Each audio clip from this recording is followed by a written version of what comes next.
इस राष्ट्रगीत के रचयिता बंकिम चंद्र चट्टोपाध्याय जी को मैं सबसे पहले उनकी स्मृतियों के लिए कोटि कोटि नमन करते हुए विनम्र श्रद्धांजलि अर्पित करता हूं। आज का यह दिन हम सबके लिए अत्यंत महत्वपूर्ण दिवस है और मैं आभारी हूं आदरणीय प्रधानमंत्री जी का, जिन्होंने पूरे देशवासियों को आजादी के आंदोलन का मंत्र बना वंदे मातरम की 150 वर्ष पूरे होने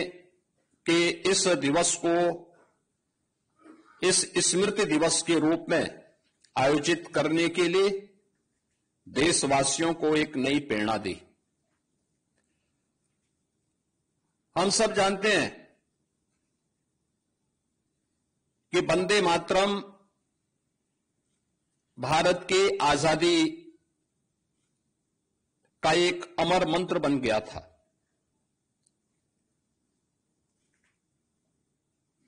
उस दौरान विदेशी हुकूमत के द्वारा दी जाने वाली अनेक यातनाओं और प्रताड़नाओं की परवाह के बगैर हर भारत का नागरिक और खास तौर पर जो हमारा स्वतंत्रता संग्राम सेनानी था, क्रांतिकारी था,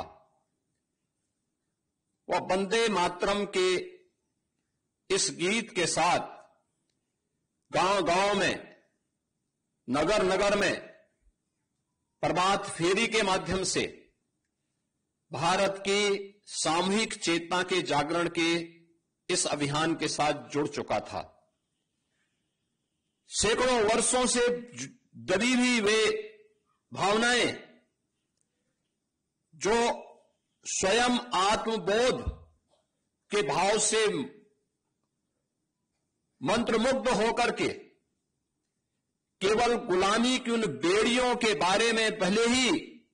अंतःकरण से पीड़ा झेल रहा हो, लेकिन स्वयं अपने सुख चैन के लिए वह देश को गुलामी की इन बेड़ियों के साथ जकड़े रहने के लिए सामूहिक चेतना का जागरण करने में विफल होता हुआ दिखाई दे रहा था।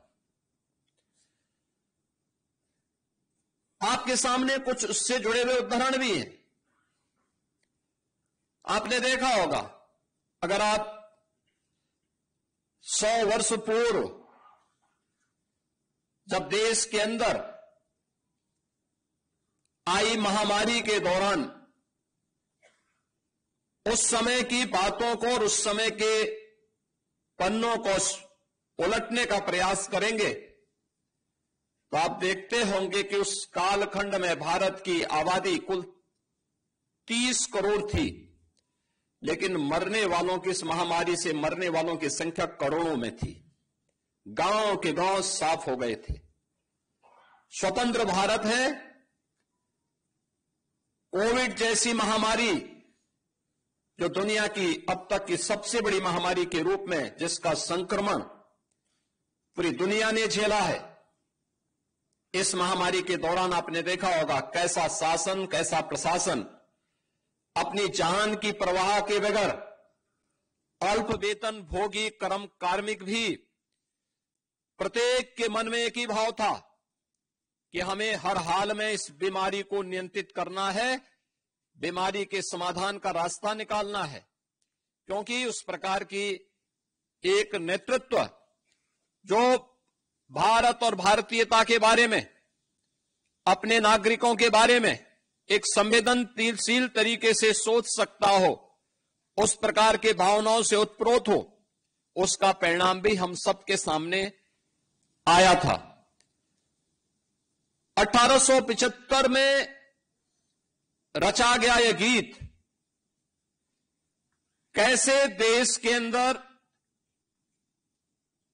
आजादी के मंत्र को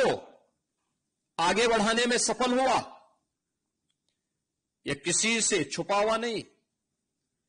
यह केवल एक आजादी का गीत नहीं रहा। इसमें किसी एक व्यक्ति, किसी जाति, किसी मत, किसी मजहब, किसी क्षेत्र या किसी भाषा को लेकर के, अक्सर आप देखते होंगे कि इस प्रकार की रचनाओं में, इस प्रकार की कृति में किसी एक वर्ग विशेष को महिमामंडन करने का प्रयास रहता है। लेकिन वंदे मातरम इस पूरे गीत में अगर आप देखेंगे तो संस्कृत और बांग्ला की सामूहिक अभिव्यक्ति को भले ही प्रदर्शित करता हो, लेकिन ये संपूर्ण भारत को एक राष्ट्र माता के भाव के साथ जोड़ने का एक ऐसा अमर गीत बन गया, जिसने भारत की शाश्वत अभिव्यक्ति को देशवासियों के सामने प्रस्तुत किया था। ये वही भाव था जो भारत का वैदिक वाक्य कहता है कि माता भूमि पुत्रोहम पृथिव्या। यह भाव कैसे सहज और सरल तरीके से प्रत्येक भारतीय के मन में इसकी अमिट छाप छोड़ी जाए, वह उस रूप में हम सबको देखने को मिली। और जब विदेशी हुकूमत ने 1905 में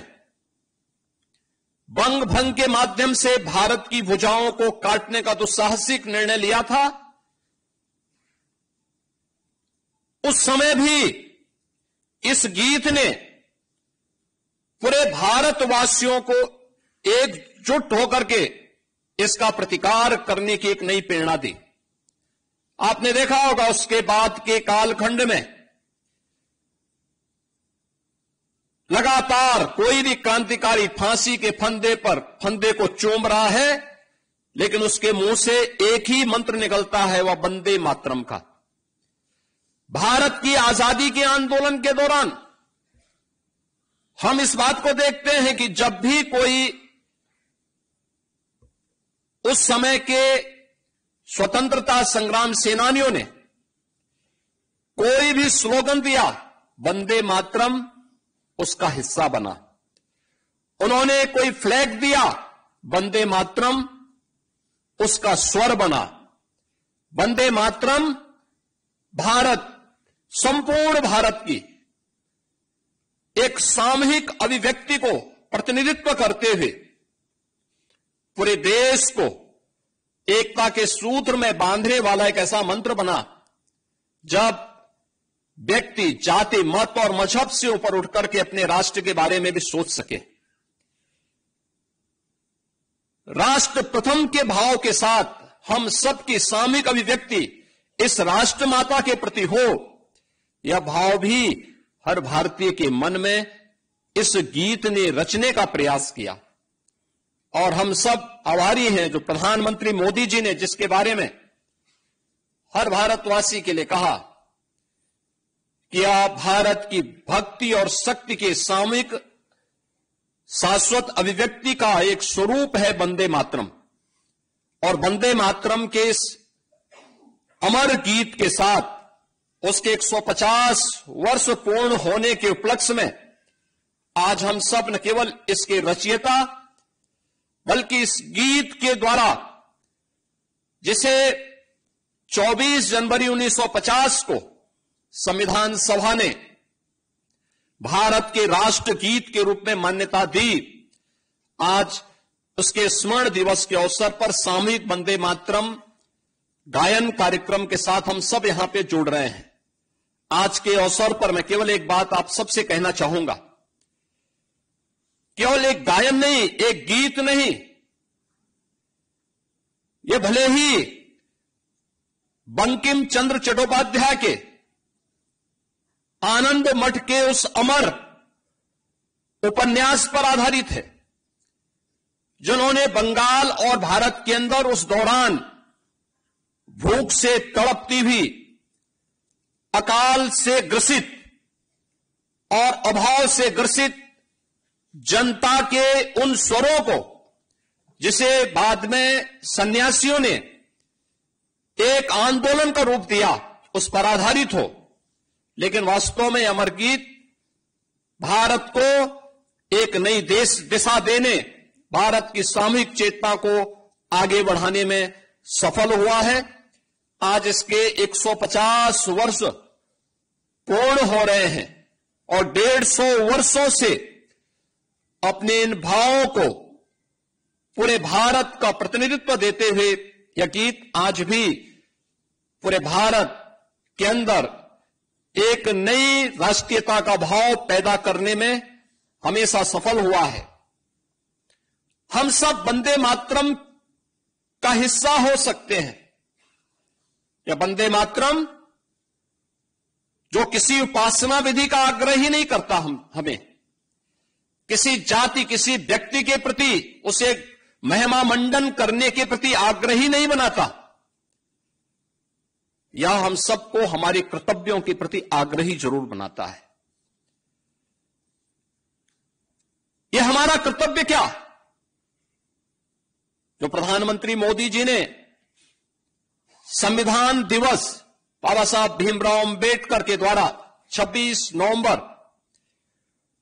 1949 को जब भारत की संविधान की ड्राफ्टिंग प्रति सौंपी थी